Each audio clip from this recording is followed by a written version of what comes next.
வடை எண்ணெய் உரியாமல் இருக்க வெந்த உருளை கிழங்கு மசியலை சேர்க்கவும்.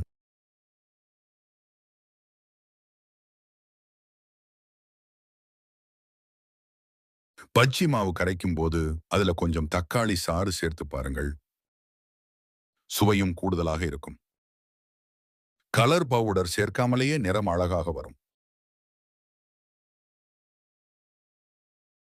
பூரி தேய்க்கும் போது மாவை தொட்டு தேய்க்காதீர்கள். அதற்கு பதில் ஒரு சொட்டு எண்ணெயை மாவின் மேல் தடவி பூரி தேய்த்து சுட்டால் எண்ணெயின் அடியில் கசடு தங்காது. தோசைக்கு மாவு அரைக்கும் போது கொஞ்சம் ஜவ்வரிசியும் சேர்த்து அரைத்தால் தோசை மெல்லியதாகவும் கூடுதல் சுவையுடனும் இருக்கும்.